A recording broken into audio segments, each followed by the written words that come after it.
Hello student, कैसे हैं आप सब। एक बार पुनः से कोचिंग क्लासेस पर स्वागत है। उम्मीद करता हूं आप सब अच्छे होंगे, मस्त होंगे, बेहतर होंगे, आपकी पढ़ाई बेहतर चल रही हो। बच्चों, क्लास 11th केमिस्ट्री में चैप्टर 4 चल रहा है और आज का टॉपिक है sp3 संकरण। इसके पहले हमने sp और sp2 संकरण आपको करा दिया था और आज आप लोग सीखेंगे sp3 संकरण। देखिए, एग्जाम में सीधा पूछा जाता है sp3 संकरण को समझाइए और आपको कितना लिखना है यहां पर आज आप सीख जाएंगे। आप किसी भी बोर्ड से हैं बच्चों, चाहे एमपी से हैं, चाहे सीजी से हैं, चाहे आप झारखंड से हैं, बिहार से हैं, सभी के लिए हेल्पफुल है। तो चलिए समझते हैं संकरण क्या है।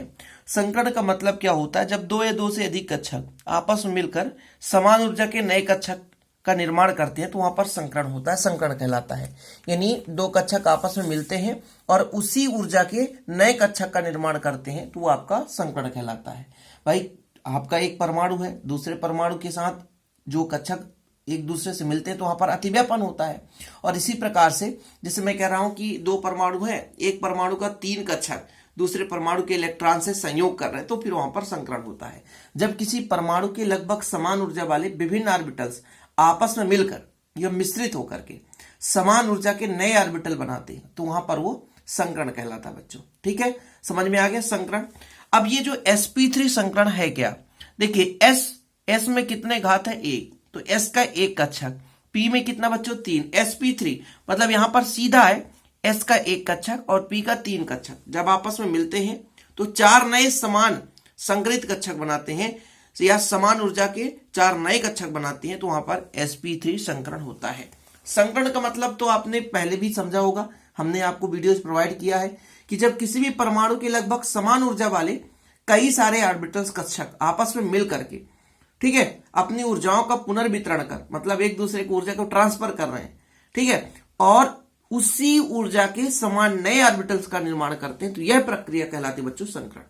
sp संकरण में एक s कक्षक और p का एक कक्षक, sp2 में s का एक कक्षक, p का दो कक्षक और sp3 में s का एक कक्षक और p का तीन कक्षक। जब एक s का कक्षक और p का तीन कक्षक तो टोटल हो जाएंगे चार कक्षक, मतलब s का एक कक्षक और p का तीन कक्षक मिश्रित होंगे आपस में, ठीक है, और भैया दूसरे परमाणु के इलेक्ट्रॉन का साझा करेंगे, फलस्वरूप चार नए संकरित कक्षक का निर्माण होगा जिनकी ऊर्जाएं लगभग समान होती है, तब वहां पर sp3 संकरण होता है। बिना एग्जाम्पल के इसे समझना आसान नहीं है तो हम आपको समझाएंगे। फिलहाल यहाँ पर आकृति चतुष्फल की होती है, इसमें आपको रटने की जरूरत नहीं है, अभी आपको समझाया जाएगा। बंध कोण 109 यहाँ पर 109 डिग्री 28 सेकेंड है, इसको हम बताएंगे आपको। प्रकृति s की 25%, p की 75%, वो भी आपको समझाऊंगा। संरचना बनाते हैं बच्चों इसके आधार पर, जैसे हम सबसे पहले इसका इलेक्ट्रॉनिक विन्यास, हाँ इलेक्ट्रॉनिक विन्यास आपको पता होना चाहिए। यदि आपसे इलेक्ट्रॉनिक विन्यास नहीं बन रहा है तो फिर आपको दिक्कत जाएगी बच्चों, इसलिए हमेशा मैं कहता हूं कि जो पुराने वीडियोज लेक्चर है उसे जरूर देखें। सबसे पहले हम बात करते हैं यहाँ पर CH4 में, यानी आप यहाँ पर देख पा रहे हैं ये आपका मेथेन है, इसमें कार्बन की संख्या 1 है और हाइड्रोजन की संख्या 4 है।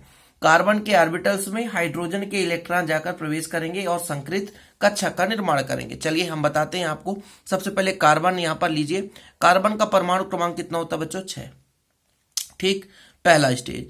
अब यदि मैं इसके इलेक्ट्रॉनिक विन्यास की बात करूं तो आप कहोगे 1s2, अरे भैया बहुत ही पास कर दिए, ठीक है, 2s2 और फिर बच्चों क्योंकि 2 2 4 हो गए और फिर 2p, कितने इलेक्ट्रॉन हो जाएंगे भाई? आपके टोटल 6 इलेक्ट्रॉन है, 2p2 हो गया, ठीक।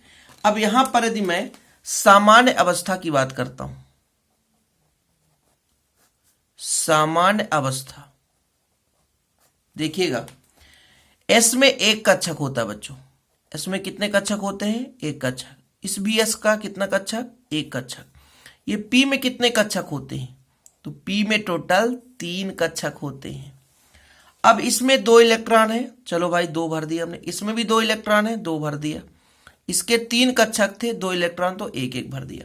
क्योंकि आपने पढ़ा है ना मुंडकनिया कि पहले हम लगातार 2 साथ में नहीं भर सकते, पहले 1 1 भरेंगे, यदि हमारे पास एक्स्ट्रा है तो फिर पूरी तभी होगा जब सब में अर्धपूर्ण हो जाएगा, 1 1 इलेक्ट्रॉन भर जाएगा। ये सामान्य अवस्था था। लेकिन उत्तेजित अवस्था में क्या होता है? उत्तेजित अवस्था में उत्तेजित अवस्था में जो s का इलेक्ट्रॉन है वो p में चला जाता है, क्योंकि ये पहले कोष में 2 इलेक्ट्रॉन है, दूसरे कोष में 4 इलेक्ट्रॉन है। तो ये आपस में क्या करते हैं, बताया ना कि जब 2 या 2 से अधिक कक्षक ऊर्जा का आदान प्रदान करके समान ऊर्जा के नए कक्षक का निर्माण कर ले तो वहां पे संकरण होता है। तो भाई कहीं ना कहीं इलेक्ट्रॉन स्थानांतरित हो सकता है। तो इसमें आपका एक ही इलेक्ट्रॉन रहे, इसमें दो इलेक्ट्रॉन पूरे रहेंगे, और इसका एक इलेक्ट्रॉन निकल कर बच्चों, इसका एक इलेक्ट्रॉन निकल करके p में चला जाएगा। किसमें चला जाएगा, p में चला जाएगा। तब यहां पर एक एक इलेक्ट्रॉन हो जाएंगे। अब देखिए बंध बनाने की क्षमता, यहां पर इसमें भी एक इलेक्ट्रॉन की कमी है, इसमें भी, क्योंकि 4 इलेक्ट्रॉन यहां पर आ सकते हैं कि नहीं। तो ये उत्तेजित अवस्था में कहलाया। क्या कहलाया बच्चों, उत्तेजित अवस्था में। अब ये जो 4 कक्षक है ना, यही कहलाते बच्चों संकरित कक्षक। तो संकरित अवस्था की मैं बात करूं तो यहां पर आप इनको प्रदर्शित कर सकते हो। इसमें 2 इलेक्ट्रॉन है, इसमें आपका 1 इलेक्ट्रॉन है, और p वाले में इनमें सब में 1 इलेक्ट्रॉन है। तो ये आपका कहलाया संकरित कक्षक। ठीक, ये पूरे के पूरे यहां से मैं यदि आपको दर्शा दूं तो ये पूरे के बच्चों संकरित कक्षक कहलाए। कौन से कक्षक कहलाए, संकरित कक्षक। ठीक, संकरित कक्षक हुए। अब बच्चों इसमें आप देख सकते हैं यस का 1 कक्षक भाग लिया है और p का 3 कक्षक। तो 100% में 25% आपका s हो गया और 75% आपका p हो गया। इसलिए s की प्रकृति 25% और p की प्रकृति 75% होती है। अतिव्यापित अवस्था या अतिव्यापन अवस्था लिख दो, अतिव्यापन अवस्था। तो यहां पर जो आपका पहला, इसमें 2 इलेक्ट्रॉन ऑलरेडी हैं, इसमें आपका 1 इलेक्ट्रॉन है और इसमें 1 इलेक्ट्रॉन है। अब इनको सबको 1 इलेक्ट्रॉन चाहिए। तो हाइड्रोजन बाबू हमारा कहता क्या है कि 1 इलेक्ट्रॉन हम दे देंगे, यहां पर 1 हाइड्रोजन का, यहां पर मतलब यहां भी हाइड्रोजन जुड़ा है, यहां भी हाइड्रोजन जुड़ा है, यहां भी हाइड्रोजन जुड़ा है, और यहां भी हाइड्रोजन। इस स्थिति में ये जो आपका अतिव्यापन हुआ, देख सकते हैं s, ये आपका s है और p है बच्चों। तो कहीं ना कहीं संकरण s का 1 और p का 3, तो sp3, और यहाँ s अतिव्यापन हुआ है, यहाँ sp अतिव्यापन हुआ, क्योंकि हाइड्रोजन का s इसके p के साथ अतिव्यापित हुआ है, तो sp अतिव्यापन हुआ है। तो यहाँ पर अतिव्यापन अवस्था कहलाई, ये पूरा संकरित कक्षक है, और यहीं पर बच्चों एक प्रकार से संकरण हुआ है।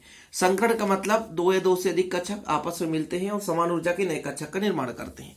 अब इसकी आकृति कैसी होती है इसको मैं आपको समझाऊंगा। फिलहाल सबसे पहले आप लोग इतना समझो कि s की प्रकृति 25% क्यों, क्योंकि s का 1 भाग है, p का 3 भाग, तो 100 का बांटो 4 भागों में, तो भाई s की 25% आ जाएगी और p की आपकी 75% आ जाएगी। अब बच्चों इसमें टोटल देखिए कितने हाइड्रोजन संयोग किए हैं, तो टोटल कितने हाइड्रोजन, तो 1 2 3 4, मतलब कार्बन के साथ 4 हाइड्रोजन संयोग किए हैं। तो यदि मैं आपसे कह दूं यहाँ पे कार्बन है बच्चों, इसकी आकृति कैसे बनती है, तो आप यहां पर दर्शा दो पहले H, ठीक है, और आप 1 H यहां दर्शा दो, 1 H आप यहां पे दर्शा दो, फिर बच्चों 1 H आप यहां पे दर्शा दो। देखिए इसकी बंध बनाने की मैं प्रकृति बताता हूं। सबके सब तो कार्बन के साथ जुड़े होंगे, ये तो क्लियर है, सभी के सभी कार्बन के साथ जुड़े हैं, ये पहला प्रोसेस है भाई, सबके सब कार्बन के साथ जुड़े हैं, सभी के सभी हाइड्रोजन, ठीक, ये हो गया। फिर इसके बंध बनाने की प्रकृति क्या है, चतुष्फलकी किस प्रकार से होता है, आपका एक ये भी बन गया और ये बन गया, ये बन गया बच्चों, और इसकी आकृति ऐसे हो जाती है, ये बन गया, ठीक है, ये आपका चतुष्फलकी। और यहां पर जो कोण बना वो 109 डिग्री 28 सेकेंड। ओके, तो ये इसकी संरचना हो गई, संरचना आप लोग बना लेना। तो इतना ही लिखना पड़ेगा आपको sp3 संकरण में। संकरण में बच्चों जब 2 या 2 से अधिक कक्षक आपस में क्या करते हैं, संयोग करते और नए कक्षक का निर्माण करते, तो वहां पर संकरण होता है। यहां पर आप देख सकते हैं s का 1 कक्षक, p का 3 कक्षक आपस में संयोग किया, तो sp3 संकरण का निर्माण किए हैं। उम्मीद करता हूं वीडियो पसंद आया होगा, पसंद आया तो प्लीज लाइक करके शेयर कर दें। ऐसे वीडियो पाने के लिए चैनल को सब्सक्राइब कर लें। इसका हैंड रिटेन नोट्स लेना है तो कांटेक्ट नंबर मैं दे रहा हूं 9685299149 9685299149। इस नंबर पर आप कांटेक्ट करके नोट्स ले सकते हैं। ओके बच्चों, आज के लिए इतना ही। जय हिंद, वंदे मातरम।